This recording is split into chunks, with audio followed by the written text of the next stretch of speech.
Would you enlarge on what you mean by saying that the future is now? Is it that the seeds of the future, seeds underlined of the future, are contained in present, or that the future already fully exists on a different time scale? Would you enlarge on what you mean by saying that the future is now? Is it that the seeds underlined of the future are contained in the present, or that the future already fully exists on a different time scale?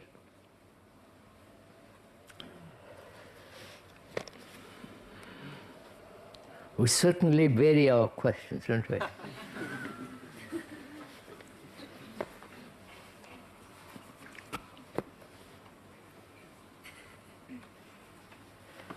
This is a very complicated, like all human problems, question.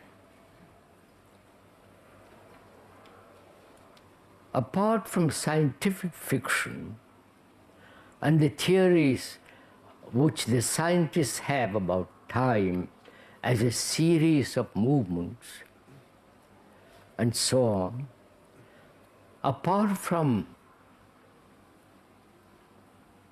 the demand that the future be comfortable, safe and happy and all the rest of it, what is time?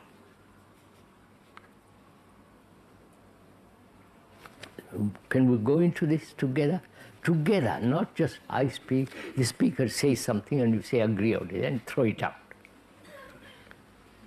This requires really very serious inquiry. What is time?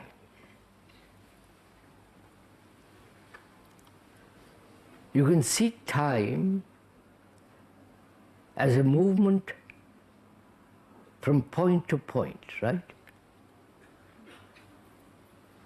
To go from here to your house, to your home, there is a distance to be covered which will take time. That's obvious. And also, time is the whole movement of the past, right?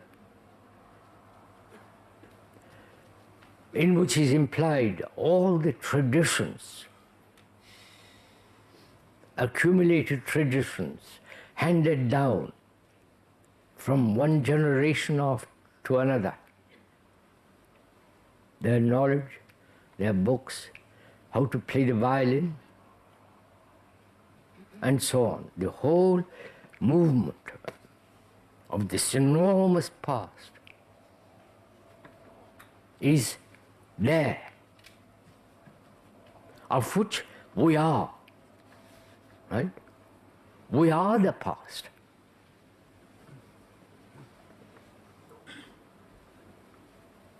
The past being memories.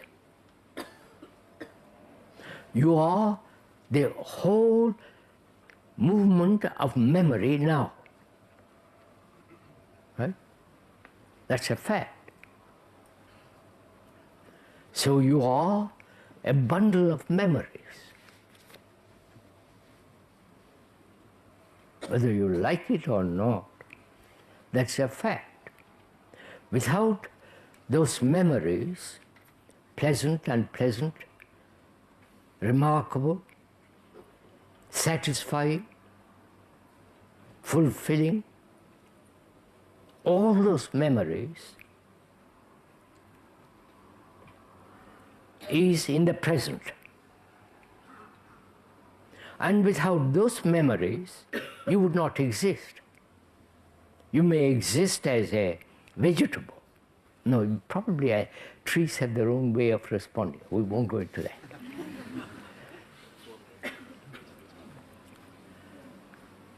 So you are, we are each one of us, memories,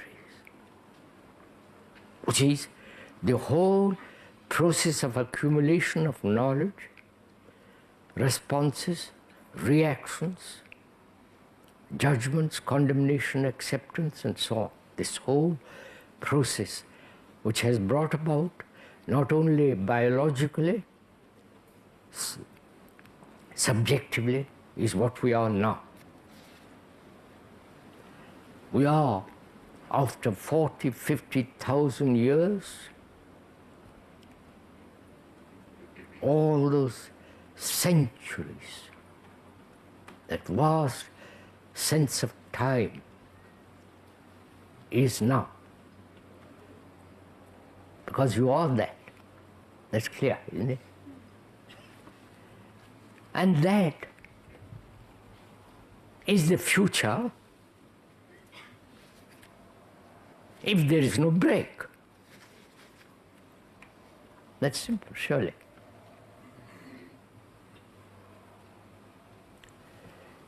Very simple example. Tribalism has existed from the beginning of time. I belong to that tribe which still exists in Africa and which exists in every country, glorified as nationalism. It's still tribalism. Right? And that tribalism is dividing people, holding on to one's beliefs and all the rest of it. So, that is the whole accumulation of a group or a tribe or a nation, community, is the past. Right? And if you consider, after 50,000 years of human existence on this marvelous earth, we are about the same. Right? Psychologically, subjectively, inwardly, we are still very, very, very primitive. You may pick up a telephone and talk to the other end of the world, but what you say is still rather primitive.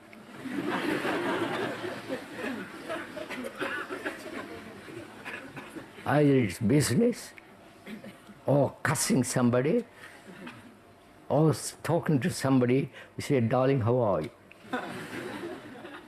It's the same process that has been going on, much more difficult in past centuries. Now it can be done in a second. So, the past is now, is what we are, and what we are after 40,000 years, you understand?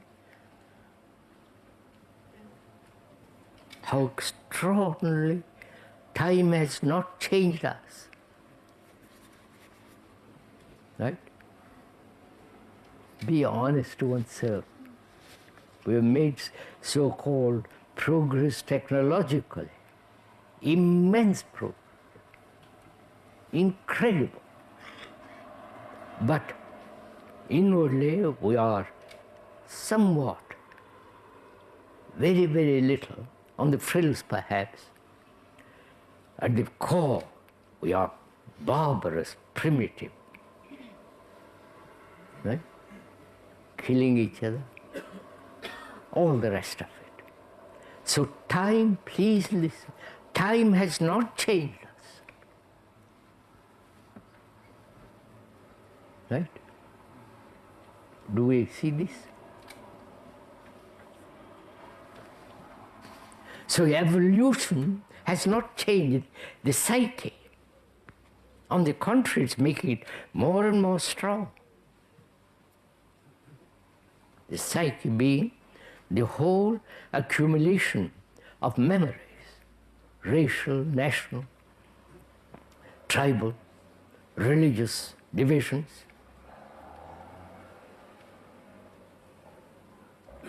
The ancient Sumerians, the ancient Hindus, they never called them Hindus, but that's many. And the Egyptians. And from the 40, 50,000 years, we are still, after evolving, we are still primitive. Time is going on. Time is a movement. So, the future is what we are now. Right? We'll have wars. Now we know how to kill millions of people at one drop. We hate each other. We compete with each other. We are angry with each other. Seeking sexual fulfillment or different forms of fulfillment. They have done this, you understand? And we're still at it. And the future is still what we are now. So the future is now, not the seeds of it, the actuality of it.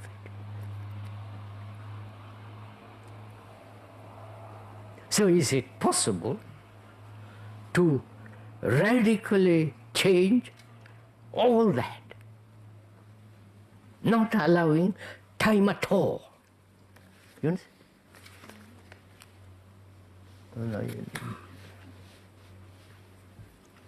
You understand my question?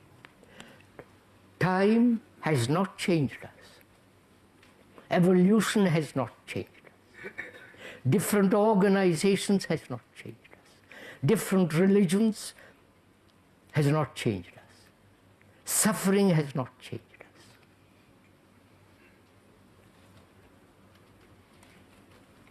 And we say time will change, help us to change. What do you mean by changing? I'm coming to that, sir.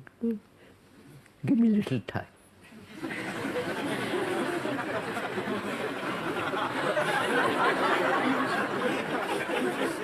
A little time.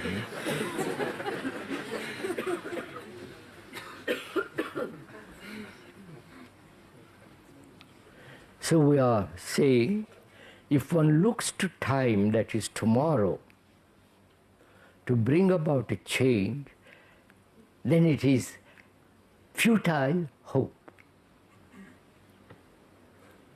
Right? That's clear. Therefore, we have to inquire, what is change? Is change in terms of the future? Is change something from that which is to something else? Please go into, don't, I am this, I will be that. I will be that means future, brought about by desire, which is the essence of will. Desire is the essence of will. So you say, I will do something later. I will change gradually. Right? This. I hope to become noble. I'll get rid of my opinions. You follow? All that implies that you are looking to time to change. So we are asking, what is change? In which there is no time. You understand, sir? Moment I say to myself, I will change, you have already admitted the future.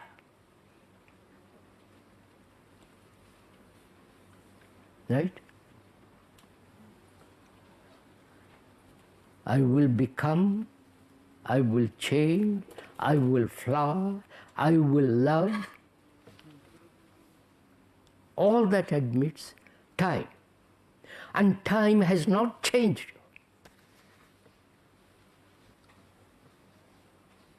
right?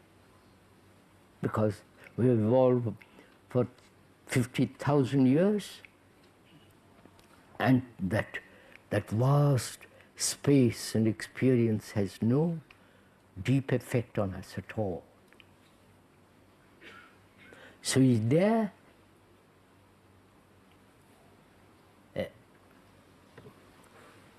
a totally, please understand, totally ending of something which has been. Now, you understand what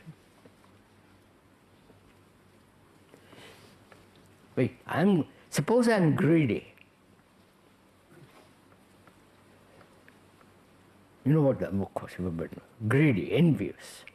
Perhaps envy is a better word. I'm envious. I can rationalize it, say it's natural, it is cultural, it is part of a commercial process of gaining, losing, production, and all that stuff. So I can say I'm greedy. And man has been greedy from the beginning of time, right? And time has not changed me at all, because we have, through greed, we have created this appalling society, both commercially and through envy, which is comparison. We have destroyed each other. This is a fact.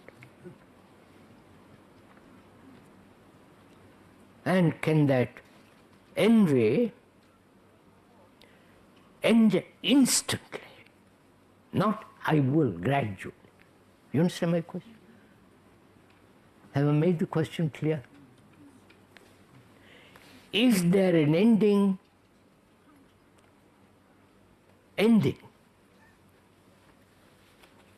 And not a continuity. A continuity implies time. Right?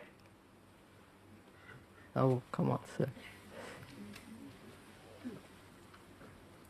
So, can one not allow time at all to enter into the world of change? That change means ending. Ending, not knowing what will happen. Because what might happen is still hope, time, and so on. Is it possible to end greed, envy instantly, completely, so that it never exists anymore? Yes, sir.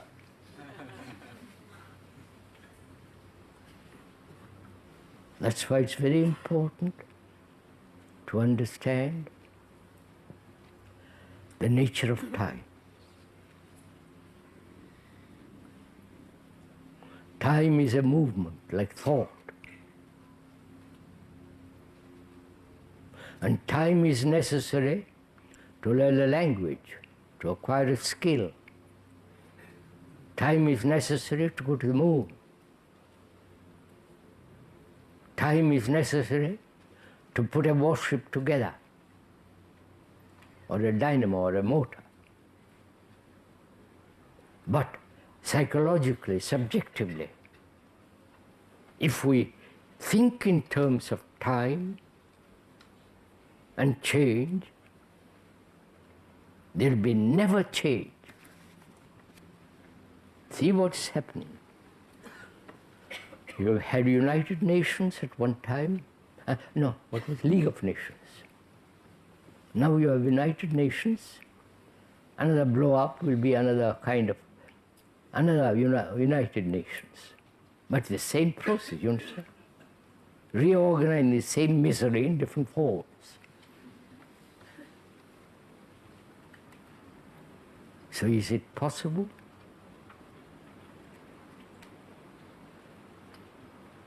Not to have tomorrow.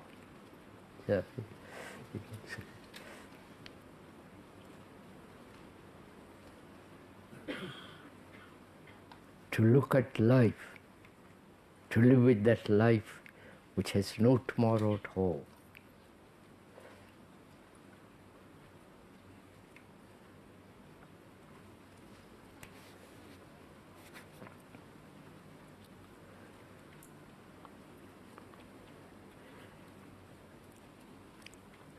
May I go on to the next question? Said, you see, that implies an enormous thing. We were not really understanding this thing. Time.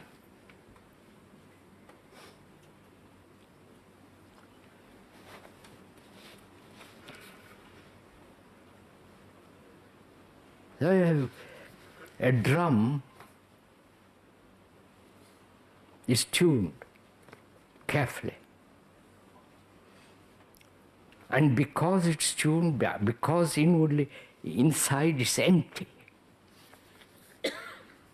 And when you strike on it, it gives the right note.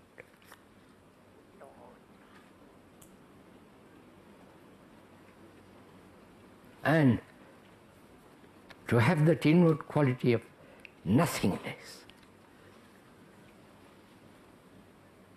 but highly sensitive, then you have something extraordinary.